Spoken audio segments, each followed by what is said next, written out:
ఓకేనా? నమస్తే, శ్రీమాత్రే నమః, శ్రీ కృష్ణాయ నమః. భక్తి ప్రేక్షకులకు స్వాగతం, సుస్వాగతం.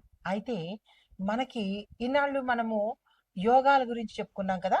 ఈసారి చిన్న చేంజ్ ఏంటంటే సెప్టెంబర్ 17వ తారీఖు 2025 మనకి రవి సంక్రమణం కన్యాలో జరుగుతోంది.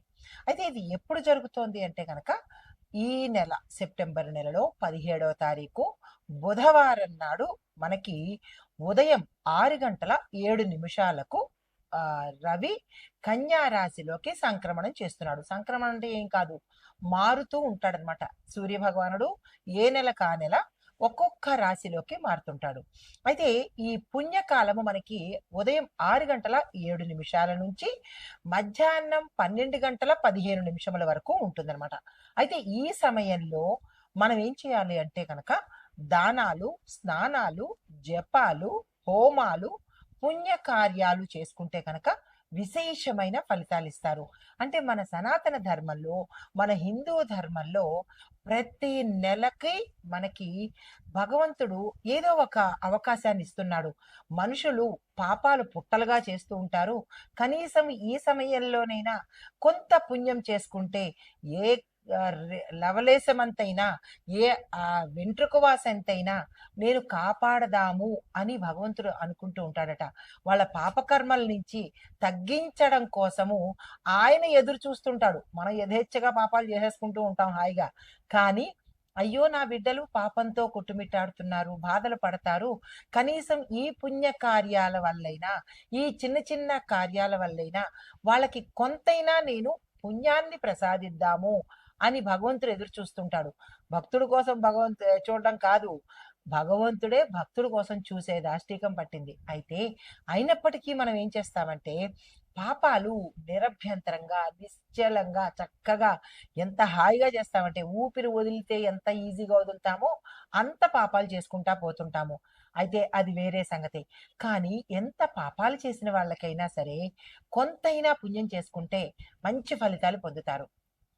అయితే మనకి ఈ భాద్రపద మాసం వెళ్ళిన దగ్గర నుంచి మనకి అన్ని పుణ్యతిథులు, పుణ్యకార్యాలు ఆయన ప్రతి మాసము ఏదో ఒకటి ఉంటుంది. అయితే ఈ సమయంలో కూడా మనకి ఈ రవి సంక్రమణం వల్ల పుణ్యాలు చేసుకునేందుకు అవకాశమైంది. ఈ మధ్య కాలంలో మనకి ఒక వారం రోజుల క్రితం, 10 రోజుల క్రితం మనకి గ్రహణం కూడా వచ్చింది. ఆ సమయంలో కూడా మనము ప్రతి ఒక్కళ్ళు చక్కగా దాన ధర్మాలతోనూ, పూజా పునస్కారాలతోనూ, జపాలతోనూ, హోమాలతోనూ చక్కగా చేసుకున్నారు. అంటే గతంలో కన్నా ప్రతి మనిషిలోనూ పాప చింతన, భక్తి అనేది మార్పు వచ్చింది అని చెప్పొచ్చు అనమాట. అయితే ఈ సమయంలో మనకి గ్రహస్థితులు ఎలా ఉన్నాయి, తర్వాత ఆ గ్రహాలు ఇచ్చే ఫలితాలు ఏమిటి అనేది మేషాది ద్వాదశ రాశుల వారికి ఒక ఎత్తు అయితే, మరి దేశకాలమాన పరిస్థితుల్ని బట్టి దేశానికి ఇలా ఎలా ఉండబోతోంది, మన తాలూకా రక్షణ వ్యవస్థ, న్యాయ వ్యవస్థ, ఆర్థిక వ్యవస్థ, సామాజిక పరంగా ఎలా ఉండబోతోంది అవి కూడా తెలుసుకోవాలి కదా. అయితే ముందుగా ఫస్ట్ మనము గ్రహస్థితులు ఏమిటి ఈ సమయంలో అంటే మనకి ఒక నెల రోజుల పాటు ఈ రవి సంక్రమణం అనేది ఉంటుందన్నమాట. అయితే సూర్యుడు ఈ సమయంలో మనకి కన్యా రాశిలోకి ప్రవేశం చేశాడు. చంద్రుడు మకర రాశిలోను, బుధుడు బుధాధిపత్య యోగంలో ఉన్నాడు అంటే ప్రవేశించాడు. కన్యా రాశిలో అధిష్టాన గ్రహంగా స్వగ్రహంలోనే అంటే తన యొక్క గృహంలోనే వచ్చాడనమాట. శుక్రుడు సింహరాశిలోను, కుజుడు కర్కాటక రాశిలోను, శని భగవానుడు వక్రించి మీనంలోకి వెళ్ళాడు, కుంభరాశి నుంచి మీనంలోకి వెళ్ళాడు. గురువు మిథునంలోను, రాహువు కేతువులు ఇద్దరు కలిసి మేష తులాలో సంచారం చేస్తున్నారు.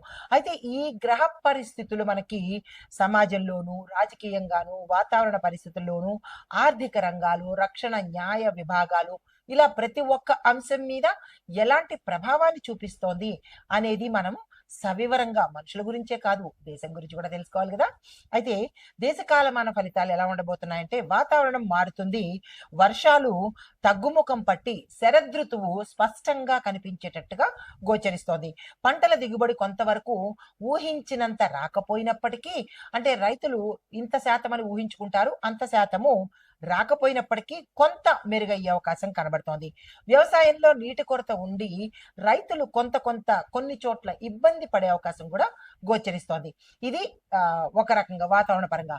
మరి ఆర్థిక పరిస్థితులు ఎలా ఉండబోతున్నాయంటే కనుక బుధుడు స్వరాశిలో కన్యా రాశిలో ఉండడం వల్ల ఆర్థిక లావాదేవీలు కానీ వ్యాపార రంగంలో కొత్త మార్పులు చోటు చేసుకునే అవకాశాలు కనబడుతుంటాయి. అయితే స్టాక్ మార్కెట్లో చూసినట్టయితే కనుక విపరీతమైన ఉత్కంఠత టెన్షన్గా ఉంటుంది.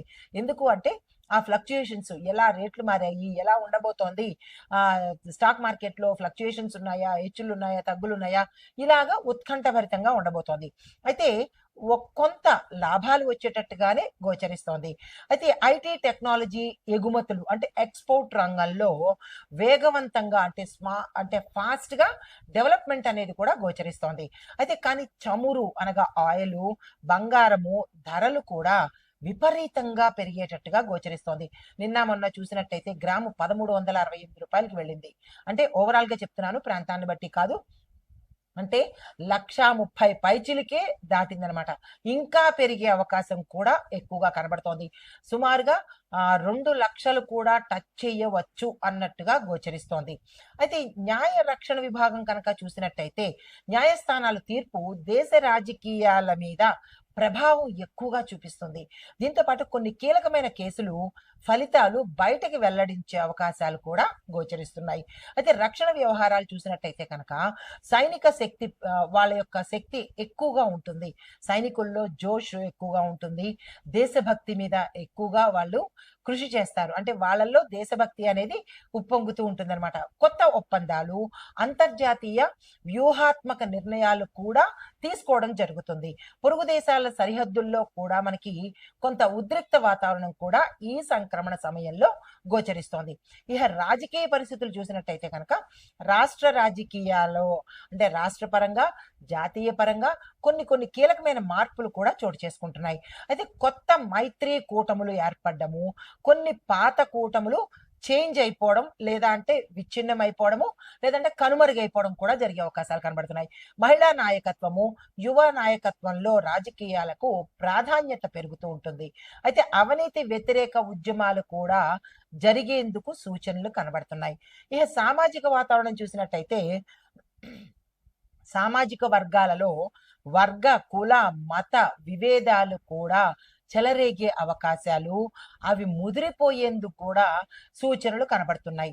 అయితే యువత కొంత ఆందోళన చేసే పరిస్థితి రావచ్చు. అది ఏ యువత అయినా, కాలేజ్ వాళ్ళు కావచ్చు, లేదా మామూలు యువత కావచ్చు.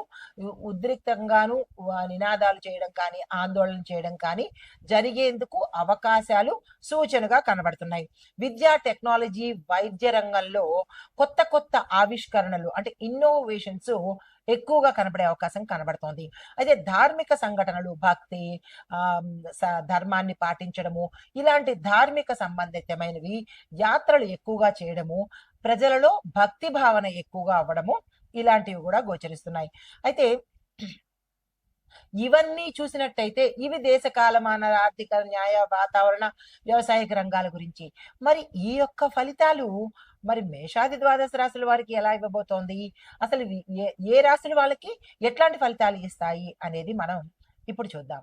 తదుపరి రాశి కుంభరాశి.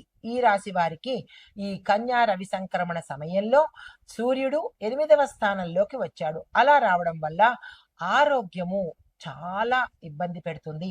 అనారోగ్య సమస్యలు చాలా తీవ్రంగా అన్ఎక్స్పెక్టెడ్ గా వస్తాయి. అరే నిన్నటి వరకు బాగున్నానే, ఏమైంది ఇవాళ అన్నట్టుగాను, మీకు తెలియని గుప్త రోగాలు కావచ్చు, తెలిసినవి కావచ్చు, లేదా జెనెటికల్ గా కావచ్చు, ఇలాగ మీ తాత ముత్తాతల నుంచి సంక్రమించినటువంటి ఆస్తులే కాదు, రోగాలు, దోషాలు కూడా మీకు ఈ రవి మారిన సమయంలో అటాక్ చేసే అవకాశాలు ఎక్కువ కనబడుతున్నాయి. అలాంటివి ఏవైనా ఉంటే కనుక జాగ్రత్తలు తప్పనిసరిగా తీసుకోండి. రహస్య ఖర్చులు ఎక్కువగా పెరుగుతాయి. రహస్య ఖర్చులు అంటే ఏ రకంగానైనా కావచ్చు. అంటే మీ కుటుంబానికి తెలియకుండా, మీ కుటుంబంలో పిల్లలకి కానీ, భార్యకి కానీ, తల్లిదండ్రులకు కానీ తెలియకుండా మీరు ఏదైనా ఖర్చులు పెట్టి ఉంటే ఇతర వాళ్ళకి ఖర్చులు ఏ రకంగానైనా సరే, ఇంకింతకన్నా ఎక్కువ చెప్పలేము, ఏ రకంగా ఇతర ఖర్చులు పెట్టినట్టయితే కనుక అవన్నీ బయటకు వచ్చి మీ కుటుంబం ద్వారా మీరు అప్రదిష్ట పాలయ్యేటట్టుగా గోచరిస్తోంది. ఈ విషయంలో జాగ్రత్తలు తీసుకోండి. అయితే కొన్ని పరువుకు సంబంధించిన, లేదా అంటే కొన్ని మీ పేరుకు సంబంధించిన డ్యామేజ్ కానీ, ఇబ్బందులు కానీ తల ఎత్తేటట్టుగా కనబడుతోంది. గతంలో చేసిన, సరదాకి చేసిన తప్పులు కావచ్చు, లేదా లావిష్గా నా స్థాయికి నేను ఇంతకన్నా ఎక్కువే ఉండాలి అని ఎవరో ప్రవోక్ చేయడం కానీ, మిమ్మల్ని ఆ చెడు మార్గాన్ని పట్టించిన వాళ్ళకి కానీ, ఆ సమయంలో మీరు వినకుండా ఆ దారిని వెళ్ళడం కానీ, ఇలాగ స్వయంకృతాపరాధం కావచ్చు, పరోక్షంగా కావచ్చు, మీ అంతట మీరే ఇట్లాంటి పరిస్థితికి దోహదం చేసుకున్నారు కాబట్టి మరి తప్పదు. దానికి ప్రత్యామ్నాయం కూడా మనము చూద్దాము, కంగారు పడాల్సిన పని లేదు. అయితే కొంతమందికి అనుకోని ధనలాభాలు కూడా వచ్చే అవకాశం కనబడుతోంది. ఈ విషయంలో సంతోషించే ప్రయత్నం చేసుకోండి. అయితే ధనలాభం వస్తుంది, కానీ అది ఎలా అంటే, ఇవాళ అన్ఎక్స్పెక్టెడ్గా 1,00,000 రూపాయలు వచ్చింది అనుకుందాము, మరుక్షణంలో 2 లక్షలు పోయేటట్టుగా, అంటే వచ్చింది తక్కువ, మీ దగ్గర నుంచి పోయేది ఎక్కువగా కనబడుతోంది. ఇటు సంతోషించే లోపలే మీకు నష్టం కలిగేటట్టుగా గోచరిస్తోంది. ఈ సంక్రమణ సమయంలో చాలా జాగ్రత్తగా ఉండండి. ప్రతి ఒక్కరిని నమ్మి మోసపోయే ప్రయత్నం చేసుకోకండి, ఇంక్లూడింగ్ మీ కుటుంబ సభ్యులతో సహా జాగ్రత్తలు పాటించుకునే ప్రయత్నం చేసుకోండి. అయితే బంధువులతో కలహాలు వచ్చే అవకాశం కనబడుతోంది. ఈ సమయం మీరు చాలా జాగ్రత్తగా ఉండాలి. అంటే గతంలో చేసిందే కర్మ రివర్స్ ఉంటుంది కదా ప్రతి ఒక్కళ్ళకి. ఎవరినైనా మోసం చేయొచ్చు, కానీ కర్మని మాత్రం మనం మాయ చేయలేం కాబట్టి అది గ్రహరీత్యా మనకి రివర్స్ వచ్చే అవకాశం కనబడుతుంది. ఈ విషయంలో ఈ కుంభరాశి వాళ్ళు చాలా జాగ్రత్తగా మెలిగే ప్రయత్నం చేసుకోండి. ఒకవేళ మీరు ఏదైనా తప్పులు చేసినా, ఎవరి విషయంలో తప్పులు చేసినా, అది బయట వాళ్ళు కావచ్చు, భార్య వాళ్ళు కావచ్చు, ఎవరికైనా మీరు గతంలో తప్పులు, నమ్మిన వారిని మోసం చేయడం కానీ, ఇట్లాగా మీరు ఏది చేసినప్పటికీ అది మీరు మర్చిపోయినప్పటికీ నేచర్ అయితే మర్చిపోదు కాబట్టి, కర్మ వదలదు కాబట్టి, అది ఈ సమయంలో మీకు ఏర్పాటు అయ్యే అవకాశం కనబడుతోంది. కొంచెము రిగ్రెట్ ఫీల్ అయ్యి, కొంత పశ్చాత్తాపడి కనుక మీరు చేసుకున్నట్టయితే కనుక కొంత వెసులుబాటు ఉండే అవకాశం కనబడుతోంది. ఇబ్బందులు పాలయ్యే అవకాశం కూడా ఈ కుంభరాశి వారికి కనబడుతోంది. అది ఆర్థిక పరంగా, కుటుంబ పరంగా, సామాజిక పరంగా, వ్యాపార పరంగా, ఇలా అన్ని రకాలుగా మీరు ఎక్కువగా ఇబ్బందుల్లోకి వెళ్ళే అవకాశం కనబడుతోంది. ఈ విషయంలో జాగ్రత్తలు తీసుకోండి. అయితే ఇక నుంచైనా కొంచెము ఇదిగా ఉండే ప్రయత్నం చేసుకున్నట్టయితే మంచి ఫలితాలు వస్తాయి.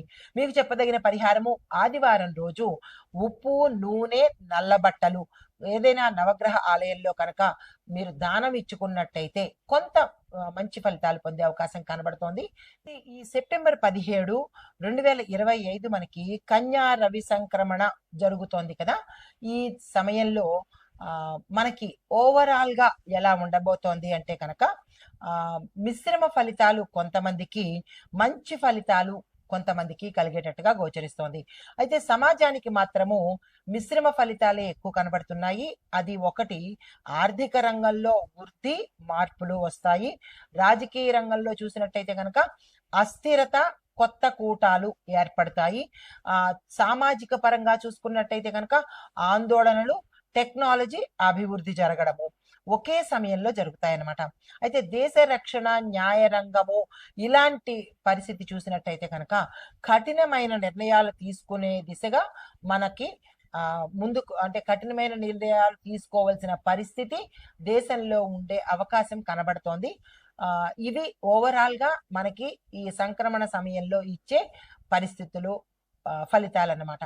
మేషాది ద్వాదశ రాశుల వారికి అలా వ్యక్తిగతంగా ఉన్నట్టు ఇక్కడ మనకి దేశ కాలమాన పరిస్థితుల్లో ఈ ఇంపాక్టు, ఈ అభివృద్ధి, ఈ సవరణలు జరిగే అవకాశం గోచరిస్తోంది. నమస్తే.